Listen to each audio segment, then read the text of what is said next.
하나님의 말씀은 마태복음 15장 8절에서 11절 말씀을 함께 봅니다. 마태복음 15장 8절에서 11절 말씀 제가 봉독해 드리겠습니다. 이 백성이 입술로는 나를 공경하되 마음은 내게서 멀도다. 사람의 계명으로 교훈을 삼아 가르치니 나를 헛되이 경배하는도다 하였느니라 하시고, 무리를 불러 이르시되 듣고 깨달으라. 입으로 들어가는 것이 사람을 더럽게 하는 것이 아니라 입에서 나오는 그것이 사람을 더럽게 하는 것이니라. 아멘. 오늘은 율법주의를 경계하라, 이런 말씀으로 함께 말씀을 좀 나누려고 합니다. 주님이 교회의 멸망의 원인을 크게 두 가지로 말씀을 하시는데, 첫 번째는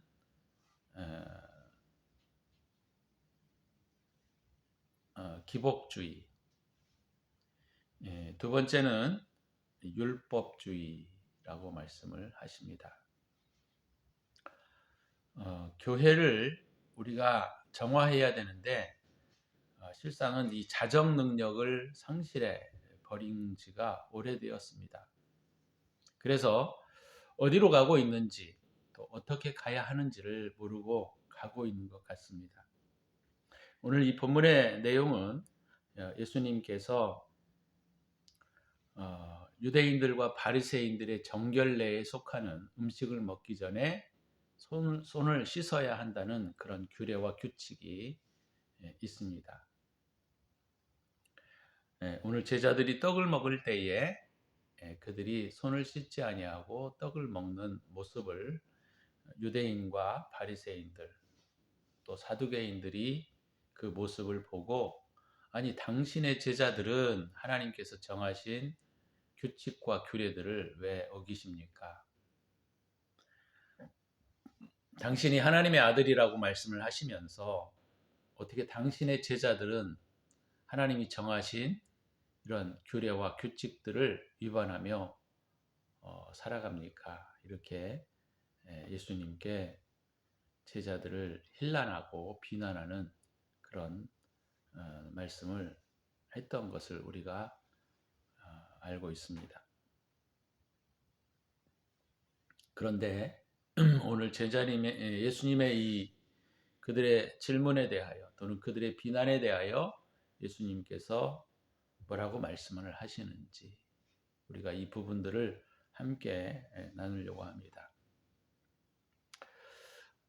사실 우리의 삶에는 규정과 규칙과 또 가칙이나 또는 교칙이나 또는 사회가 정하는 어떤 헌법, 이런 것들이 있는 것이죠. 그것을 지켜야 하면 옳은 일입니다. 그런데 어찌됐건 간에 배보다 배꼽이 더 커져 버린다고, 사실은 이렇게 했으면 좋겠다라고 생각했던 그런 규정들이 어느샌가 모르게 우리의 삶의 규범과 규칙이 되어서 우리의 삶을 얽어매는 경우들이 굉장히 많이 있습니다. 옛날에 우리도 그랬잖아요. 문지방을 밟으면 복이 달아난다. 그래서 우리의 부모들은 문지방을 밟고 서는 것에 대하여 되게 뭐라고 하셨습니다. 근데 가만히 생각해 보게 되면 그거 아무것도 아닌 거예요. 그런데 이런 규칙과 규례들이 하나의 어떤 규범과 하나의 어떤 율법이 되어지면서 그것을 맹신하는 그런 상황까지 이르게 되는 경우들을 우리가 많이 보게 됩니다. 이것은 우리의 삶에만 국한되어져 있는 것이 아니고, 사실은 우리의 신앙생활, 또 우리의 종교생활에도 상당히 많이 있는 것을 우리가 알 수가 있는 것이죠. 그래서 그 의미가 무엇인지를 우리는 생각하지 아니하고 그냥 막연히 그것을 지킴으로 뭔가 해냈다라고 하는 자기의 성취감을 가지고 안도의 한숨을 쉬는 경우들이 우리의 삶에 많이 있습니다. 기독교 안에도 그런 것들이 사실 많이 있어요. 술과 담배의 문제, 또 주일 성수의 문제, 또 수요 예배의 문제, 또 새벽 기도의 문제, 이런 것들은 사실 우리가 가만히 생각해 보게 되면 그 의미에 대해서 우리가 명확하게 이해하지 아니하고 단순히 그런 정해 놓은 어떤 법칙과 규범들을 잘 지켜가면 신앙생활을 잘 하는 것으로 착각하는 경향들이 많이 있다라고 하는 것이죠. 제가 옛날에 그 청년 때 주일날 새벽 예배를 드리고 난 다음에 청년들과 함께 운동을 좀 했습니다. 축구를 하고 했었는데 그때 축구를 하다가 발이 삐끗해가지고 굉장히 고생을 한 적이 있어요. 그때 딱 들어서는 생각이 뭐였냐면, 우리의 그 신앙의 선배들이나 어른들이 주일날 뭐 하지 말라고 했는데 했다가 괜히 이런 어려움이 있었는가 이런 생각이 얼뜻 그냥 들어오는 경우들이 저에게도 있었던 것이 있습니다. 그것은 우리가 지난주에 제가 말씀을 드렸던 안식일의 문제나 주일의 문제에 대한 우리의 이해도가 떨어지기 때문에 무엇을 해야 될지를 모르는데 막연히 어떤 문제가 일어나게 되면 그것을 종교적인 문제로 규정하는 경우들이 우리에게 많이 있다라고 하는 것이죠. 규범과 규칙은 때로 필요합니다. 그렇지만 처음에는 그 규범과 규칙들을 사랑하는 마음을 지키기 위해서 하던 일들이 어느 순간 시간이 지나면서 딱딱한 교리와 규칙으로 변해버리는 경향들이 많이 있는 것이죠. 그래서 우리는 우리의 신앙과 삶이 이와 같이 딱딱히 굳어져 버리는 교리나 또는 규범이 되지 않도록 우리는 늘 조심하고 신경을 써야 하게 될 것입니다. 우리가 이런 이스라엘 백성들에게 있어서도 이 정결례는 하나님이 정하신 굉장히 좋은 제도였던 것을 우리가 알 수 있어요. 하지만 이것이 규칙화되어지고 이것이 하나의 어떤 생활의 규범화되어지게 되면 이것 또한 삶을 얽어매는 흉물스런 그런 건축물이 되어버리는 경향들이 많이 있어요.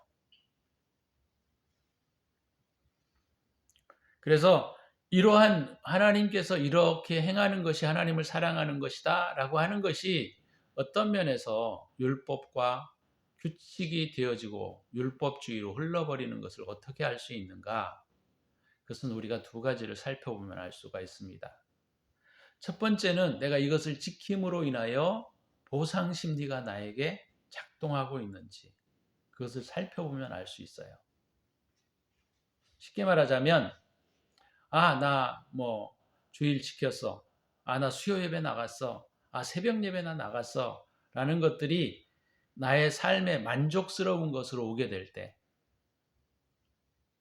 그것은 벌써 이미 율법주의가 되어버렸다라고 하는 것입니다. 그래서 우리는 그냥 생각지도 아니하게 그냥 뭐 새벽 예배 나가고 생각지도 아니하게 수요 예배 나가고 근데 그것이 이런 것으로 되어져 버리게 된다면 그것은 하나의 율법주의로 흘러버렸다라고 말할 수 있다라고 하는 것이죠. 그래서 우리가 율법주의냐 아니면 하나님을 사랑하사 하는 행위냐라고 하는 것을 우리가 구분할 수 있는 첫 번째 방법은 바로 뭐냐면 보상심리예요. 보상심리. 나 이렇게 행하는 것이 하나님이 예뻐해 주실 거야 라고 하는 그런 보상심리.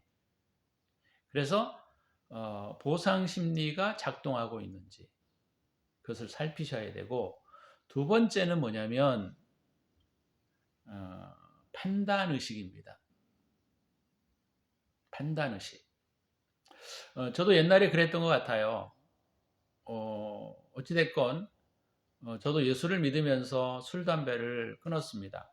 물론 담배는 처음부터 시작을 안 했지만 그런데 이 술, 담배를 하는 집사나 또는 교인들을 보게 되면 이상하게 내가 저 인간 저렇게 신앙생활을 하는 게 맞아? 저 사람 교회 다니는 거 맞아? 이렇게 생각하는 경향들이 저에게도 있었을 때가 있었습니다. 그래서 이것이 바로 비판력이에요. 비판의식, 판단의식입니다. 나는 그것을 하지 않으니까 남에게 대하여 내가 가지고 있는 잣대로 남을 평가하고 판단하는 것이죠. 오늘 바로 유대인들과 바리새인들이 그거였습니다. 나는 손을 씻어 먹고 사는데 왜 니네는 하나님을 사랑한다고 하면서 손을 씻지도 아니하고 음식을 먹느냐라고 하는 것이죠. 이것이 바로 판단의식입니다. 이 판단의식은 굉장히 무서워요.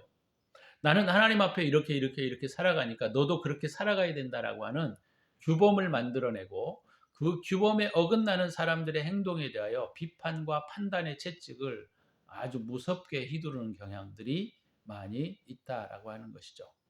이 두 가지 보상 심리와 판단이 바로 우리의 무엇을 결정하느냐면 내가 율법주의로 변했는지 그것을 우리가 평가해 볼 수 있다라고 하는 것이죠.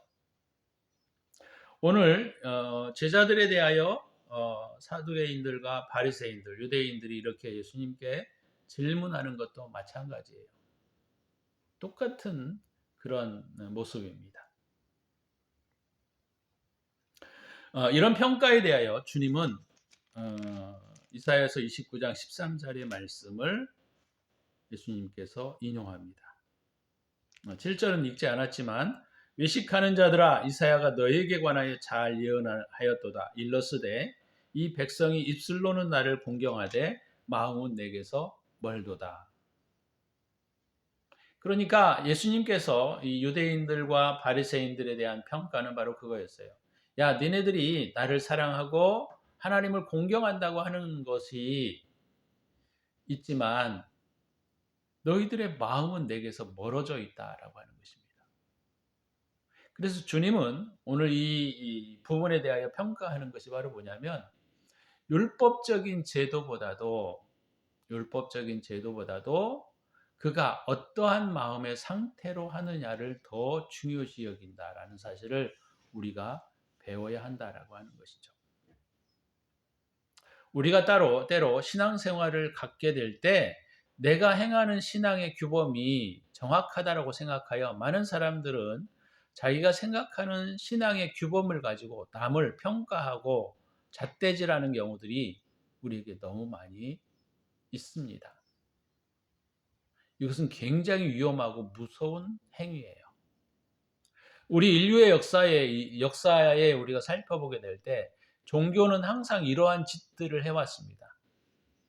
자기들이 생각하는 규범과 규칙에 맞지 않으면 잣대질하고 삿대질하고 죽이고 심지어 살인까지 하는 무서운 이런 악마적인 사건들을 일으켰던 것들이 바로 이 종교가 또는 종교에 흐르고 있는 이 율법주의가 행했던 무서운 짓들입니다.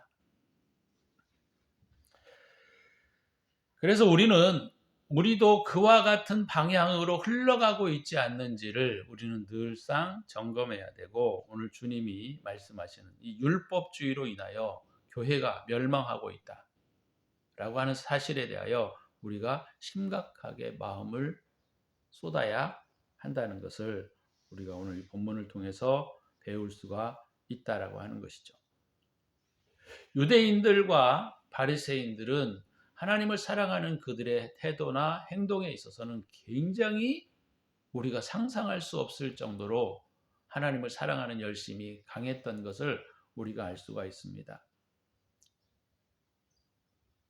그렇지만 주님은 그들을 향하여 가장 악한 자들이라고 평가하셨다는 점을 우리가 귀 기울여 드려야 할 필요가 있다라고 하는 것이죠.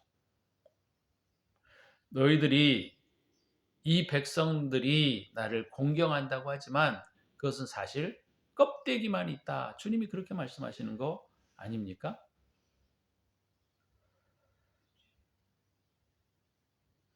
너희들이 나를 공경한다고 하지만 사실 너희들은 껍데기밖에 없다. 주님이 그렇게 말씀하시는 거예요. 이사야서에서는 그것을 내가 언제 너희에게 요구하였냐? 이렇게 말씀하고 있는 것이죠. 그런데 인간의 완악함과 이기심은 이런 율법과 이런 율법의 행위들을 규정해 놓고 그것을 지키느냐 지키지 않느냐를 가지고 신앙을 판별하고 판단하는 그런 악함을 저질렀다라고 하는 것이죠. 지금의 시대도 저는 마찬가지라고 생각합니다. 자기네들이 맞는 종교적인 규범과 규칙을 정해놓고 그것을 따르지 않으면 사람들을 비판하고 판단하고 죽이는 그런 무서운 행동들을 하는 경우들이 많이 있기 때문이죠.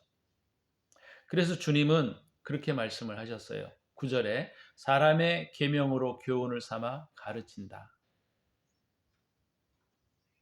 근데 사람의 교훈이 어디에서 나왔습니까?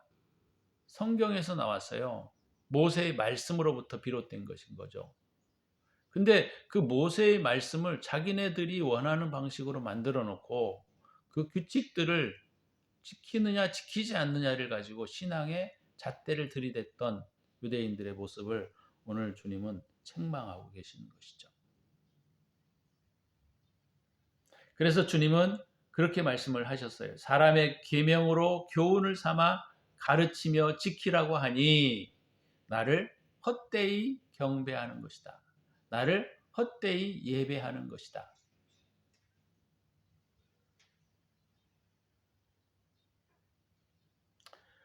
이것에 대한 굉장히 근본적인 부분들을 오늘 11절에서 주님이 말씀하고 계시는 것을 우리가 귀 기울여 들어야 돼요. 그래서 10절에 주님이 이렇게 말씀하셨어요. 무리를 불러 이르시되 듣고 깨달으라. 듣고 깨달으라. 11절에 굉장히 중요한 이것에 대한 평가의 기준에 대한 주님의 말씀을 우리가 들을 수가 있습니다. 11절에 입으로 들어가는 것이 사람을 더럽게 하는 것이 아니라 입에서 나오는 그것이 사람을 더럽게 하는 것이니라.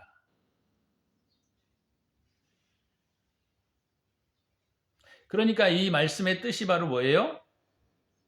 제자들이 손을 씻지 아니하고 음식을 먹었다라고 하는 것이 더러운 것이 아니다라는 것입니다. 아니, 손에 오물이 묻어 있고 각종 세균들이 붙어 있는데 손을 씻고 먹는 것은 좋은 일 아니에요? 좋은 일이에요. 당연히 손을 씻고 먹는 것이 당연한 일이죠. 근데 이것이 사람을 더럽게 하는 것이 아니라는 것입니다. 아니, 사람을 더럽게 하는 것이 맞지요? 그러니까 주님이 말씀하시는 이 말씀의 의도가 바로 뭐냐면 주님이 원하시는 것이 사람의 어떤 세균에 감염이 되고 이런 문제를 주님이 말씀하고 있는 것이 아니고 주님의 말씀의 핵심은 뭡니까? 심정 상태가 어떠하냐를 말씀하고 있는 거예요. 입으로 들어가는 것, 떡을 먹고 음식을 먹고 더러운 손으로 먹는 것이 사람을 더럽게 하는 것이 아니다. 그것이 아니고 속에서 나오는, 그죠? 입에서 나오는 그것, 입에서 나오는 그것이 뭘까요? 마음으로부터 뱉어지는 말들을 말하는 겁니다. 마음으로부터 뱉어지는 우리의 행동들을 말하고 있는 거예요. 우리는 금방 그걸 알 수 있어요. 말은 굉장히 거슬리게 하지 않는데 벌써 말투가 다르면 그의 심정 상태를 우리는 예측해 볼 수 있는 것이죠. 그가 벌써 삐졌구나. 화가 많이 나 있구나. 나에 대한 뭔가 불만이 있네. 이런 것들을 우리는 쉽게 알 수 있어요. 무엇을 통해서? 그의 마음으로부터 비롯되어지는 우리의 태도, 행동이나 모습에 대해서 우리는 분명히 알 수 있기 때문이죠. 그래서 주님은 뭐라고 말씀을 하셨느냐면 너희 입에서 들어가는 것이 더러운 것이 아니라 너희 마음으로부터 비롯되어져 나오는 모든 행위들이 더러운 것이다. 이렇게 주님이 말씀하고 있는 거예요. 우리는 신앙생활을 할 때 사람들 앞에서는 거룩한 척, 또 나도 모르게 그런 아주 경건한 척, 나도 경건한 척을 하려고 하지 않았는데 사람들 앞에서 조심조심 행동할 수밖에 없는 것이죠. 그것은 신앙을 결정하는 일이 아닌 거예요. 신앙을 결정하는 가장 중요한 것은 무엇입니까? 오늘 제가 말씀을 드렸던 주님이 말씀하시고 있는 심정 상태를 말하고 있는 거예요. 우리 마음의 상태를 말하고 있는 겁니다. 마음의 상태가 더러운데 아무리 주의를 잘 지키고 신앙생활을 잘한다고 하면 주님은 그것을 신앙생활을 잘한다고 평가하지 않는다는 거예요.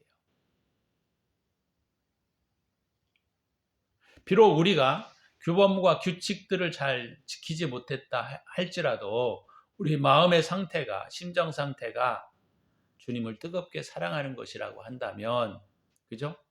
당연히 물론 나타나겠지, 행동으로. 그것이 오히려 더 신앙의 올바른 모습이다. 주님이 그렇게 오늘 말씀하고 있는 것이죠. 자, 그렇다고 한다면 우리는 어떻게 그럼 우리의 심정 상태를 정결하게 할 수 있는가라는 것이죠.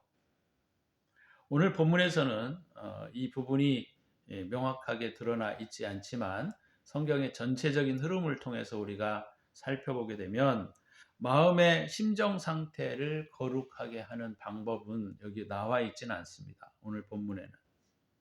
그러나 우리가 오늘 굉장히 중요한 율법주의를 우리가 조심하라, 경계하라 라고 하는 말씀을 제가 드리고 있는데 율법주의의 가장 중요한 부분은 뭐라 그랬습니까? 보상심리나, 그죠? 남을 판단하려고 하는 마음의 상태가 되어 있는지를 살피라 그랬죠? 자, 그러면 그렇게 되지 않으려고 한다면 첫 번째로 뭐를 해야 되냐면 가식을 버리고 순수한 마음으로 회복하는 일이 중요한 거예요. 아니, 순수한 마음으로 회복하려고 한다고 됩니까? 그게? 물론 잘 안 돼요. 잘 안 됩니다. 순수한 마음을 가지고 하려고 해도 내 마음에 분노와 화가 일어나는 경우들도 굉장히 많이 있어요. 그죠? 그럴 때가 많아요. 예배를 드리러 가고 싶지 않은데, 그죠? 누가 또 안 하면 화를 내니까, 짜증을 내니까, 마지못해 따라가는 남편이나 아내들도 많이 있지 않습니까? 그죠? 그런 것도 많아요. 순수한 마음으로 가려고 해도 그게 잘 되어지지 않는다라고 하는 것이죠. 그래서 순수한 마음을 가지려고 해도 잘 되지 않습니다. 그럼 어떻게 해야 되나요?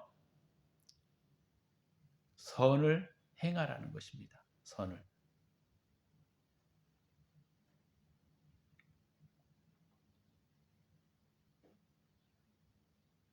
선을 행하게 될 때 우리의 심정에서 어떤 일들이 일어나게 되자면 선을 행하게 되면 처음에 이 심정 상태가 이 선을 행하는 행위에 대하여 되게 거부감을 일으킵니다. 이것이 우리의 영적인 싸움들이 시작되어지는 발화점이에요. 내가 선하게 살려고 막 행동을 하려고 하는데 안에서는 뭐 그렇게 해봤자 소용없어. 야, 착한 척하지 마.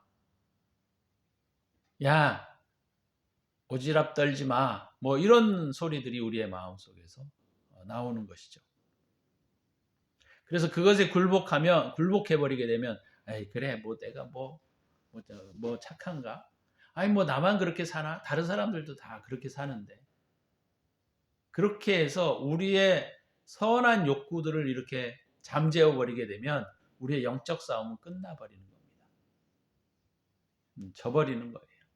그러면 항상 가식과 율법주의에 목말라 하게 되고 그렇게 살아갈 수밖에 없는 것이죠. 그래서 우리의 신앙은 끊임없는 싸움과 두려움과의 맞닥뜨림이 있어야 합니다.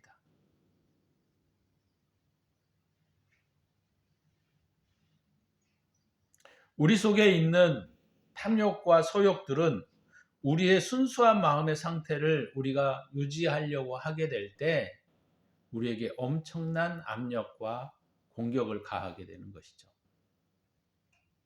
이게 어떤 예로 성경에 나와 있느냐면 바로 이스라엘 백성들이 바로의 통제로부터 벗어나려고 할 때, 출애굽할 때 일어났던 현상과도 동일한 것입니다. 그래서 이 출애굽의 상태에 대한 영적인 해석은 바로 그거예요. 그들이 순수한 마음의 상태를 이제 찾아가려고 할 때 바로는 그들을 압박합니다. 무엇으로 압박합니까? 죽을 것 같은 두려움과 불안으로 그들을 압박해요. 너 그렇게 살면 죽어. 너 그렇게 살면 이 세상에 살 수가 없어. 순수한 마음의 상태를 유지하고 산다고? 웃기지 마. 그것은 죽는 거야. 이렇게 우리에게 두려움을 주게 됩니다. 내가 이렇게 살면 과연 사람들과의 관계를 유지할 수 있을까? 내가 살아가는 사회 속에서 내가 이 순수한 마음을 유지하며 살아갈 수 있을까? 만약에 순수한 마음을 유지하고 살게 되면 손해보지 않을까? 이런 두려움과 불안과 초조들을 우리에게 가져다 주는 것이죠. 그래서 우리의 탐욕과 소욕은 우리의 순수한 마음을 상태를 유지하려고 할 때 우리를 억압하고 우리를 두려움 가운데 빠뜨리기도 하고 우리를 절망 가운데 빠뜨릴 수도 있다는 것을 우리가 아셔야 합니다.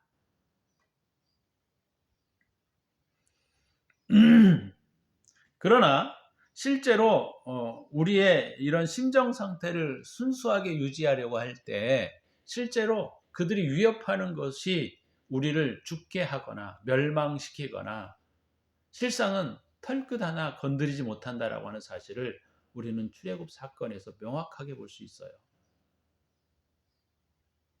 바로와 이스라엘 백성들의 상태의 차이를 우리가 물질적인 측면에서 우리가 보게 되면 상대가 되지 않습니다. 바로가 훨씬 강해요. 그들은 병거 600승, 그리고 말 타는 자, 창과 병기를 가진 자, 이런 어마어마한 군대를 가지고 있는 나라였고 그 당시 세계 최강의 군대 아니었습니까? 근데 반대로 이스라엘 백성들은 무기를 제대로 갖추고 있는 사람도 없고 군사들도 없고 싸움을 해본 경험도 없고 그죠? 병거는 뭐 한 대도 없고 그러니까 우리가 객관적인 전력, 물질적인 전력에서 우리가 살펴보게 되면 바로와 이스라엘 백성들의 싸움은 불가능한 싸움입니다. 우리도 마찬가지예요. 우리가 순수한 신앙의 상태와 순수한 선의 상태를 유지하고 살아가려고 한다면 세상 것들과 우리가 싸울 수 있는 비교가 되지 않는 그런 약함을 가지고 있을 수밖에 없습니다. 그런데 우리가 출애굽의 사건들을 우리가 보게 되면 바로의 군대가 그와 같이 날카로운 창과 칼과 방패와 무기들을 가지고 이스라엘 백성들을 점령했냐 이 말이에요. 그들을 한 사람이라도 죽였습니까? 한 사람도 건드리지 못했어요. 우리가 이런 결과들을 보게 되면 그들은 위협에 불과한 것이지 우리의 삶을 결코 우리가 하나님을 찾아가고 믿음 안에 살아가고 신앙의 상태를 죄송합니다. 신앙의 상태를 찾아가는데 털끝 하나 건드리지 못한다라고 하는 사실을 우리는 이 출애굽 사건을 통해서 배울 수가 있다라고 하는 것이죠. 그렇기 때문에 우리는 이 역사를 통하여 교훈을 얻어야 합니다. 우리가 주님을 찾아가고 진리를 찾아가고 선을 따라 살아가게 될 때 절대로 우리의 소욕과 탐욕과 환경과 여건들은 우리를 털끝 하나 건드리지 못한다라고 하는 사실을 우리는 배우셔야 합니다. 물론 우리는 십수년간 세상적인 지식과 합리적인 태도와 그 다음에 탐욕과 소유욕에 종살이를 해왔던 것이 사실입니다. 그죠? 그런 종살이 해온 거예요. 내 욕심을 따라 신앙을 갖고 내 욕심을 따라 지식을 갖고 내 욕심을 얻기 위하여 내 육신 이 안일의 어떤 행복을 위하여 나는 모든 것들을 개발하고 발전시키고 또 신앙도 그렇게 가지고 오지 않았습니까? 근데 이제는 그런 것들을 벗어야 합니다. 이제는 나 중심의가 아니라 하나님 중심, 이웃 중심으로 내 삶과 내 태도를 바꾸어 가야 한다라고 하는 것이에요. 그것이 되어지지 않으면 우리는 절대로 가나안 땅에 들어갈 수가 없습니다. 가나안 땅에 들어갈 때 그들은 엄청난 많은 어려움과 실수와 과정들을 겪었던 것을 우리는 성경을 통해서 배울 수가 있는 것이죠.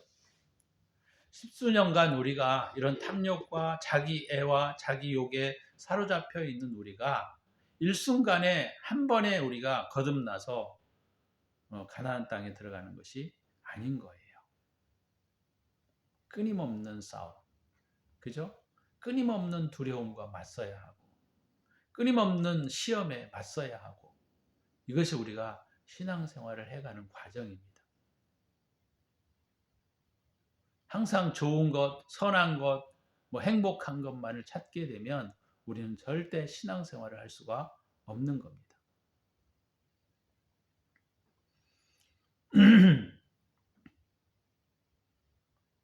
그러나 우리가 이 순전한 마음의 상태, 어린아이와 같은 마음의 상태를 찾아가기 위해서 이런 세상이 주는 또는 환경이 주는 또는 상황이 주는 이런 두려움과 불안과 초조와 우리가 맞선다면 하나님은 우리를 승리케 하실 것을 우리는 믿습니다.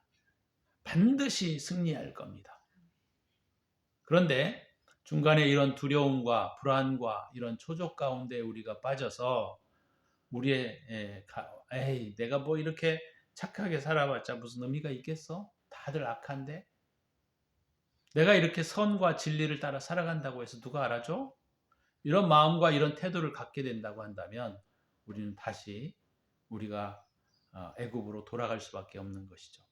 자기 애와 탐욕과 합리성과 지식을 가지고 우리는 스스로를 변호하게 될 것이고 우리의 잘못된 태도와 이기심들을 지켜가는데 우리 이성과 합리성을 사용할 수밖에 없는 존재가 되어버린다라고 하는 것이죠. 오늘 저와 여러분들이 오늘 말씀에서 말하고 있는 주님의 가장 중요한 교훈이 무엇인지를 배우지 않으면 우리는 신앙생활을 해도 율법주의에 빠질 수밖에 없고 신앙생활을 해도 오늘 바리새인과 사두개인들처럼 남을 지적하는데 몰두하게 되고 그죠? 그리고 자기의 뜻에 맞지 않으면 칼을 빼어 그들을 죽이는 그런 무서운 율법주의에 빠지게 된다라고 하는 사실을 우리는 오늘 본문을 통해서 기억하고 배우셔야 한다는 것입니다. 저와 여러분들이 오늘 주님이 말씀하시는 것을 깊이 있게 들었으면 좋겠어요. 사람의 계명으로 교훈을 삼아 가르치니 나를 헛되이 경배하는도다. 사람의 계명으로 교훈을 삼아 가르치니 나를 헛되이 경배하는도다. 입으로 들어가는 것이 사람을 더럽게 하는 것이 아니라 입에서 나오는 그것이 사람을 더럽게 하느니라. 우리의 심정 상태를 정결하게 하지 않으면 우리는 결단코 어린아이와 같이 되지 아니하면 천국에 들어가지 못한다고 하셨잖아요. 결단코 가나안 땅에 들어갈 수 없습니다. 저와 여러분들이 오늘 우리가 십수년간 만들어오고 지켜왔던 우리의 탐욕과 이기심과 소욕들을 내어버리는데 목숨을 걸고 싸웁시다. 목숨을 걸고 싸우면 주님은 반드시 우리의 편이 되어 주실 것입니다. 우리 함께 오늘 이 말씀을 생각하시면서 기도하는 시간을 갖도록 합니다.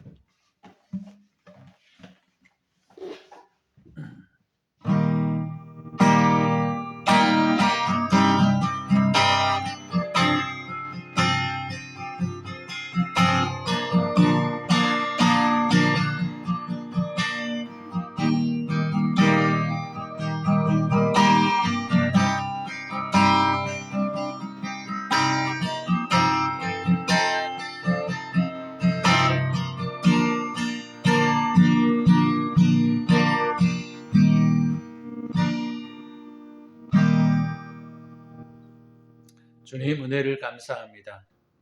오늘 율법주의를 경계하라고 하시는 주님의 음성에 귀를 기울이기를 원합니다. 우리의 마음이 주님을 닮아 어린아이와 같이 순수하고 착한 심정 상태를 만들어갈 수 있도록 하나님 은혜를 베풀어 주옵소서. 이제는 우리 구주 예수 그리스도의 은혜와 독생자를 아낌없이 우리를 위해 내어주신 하나님의 사랑하심과 성령의 축복하심이 오늘 우리가 율법주의를 경계하라고 하는 주님의 음성에 귀를 기울이며 살아가기로 다짐하는 당신의 사랑하는 백성들 머리머리 위에 이제로부터 영원토록 함께 있을지어다. 아멘.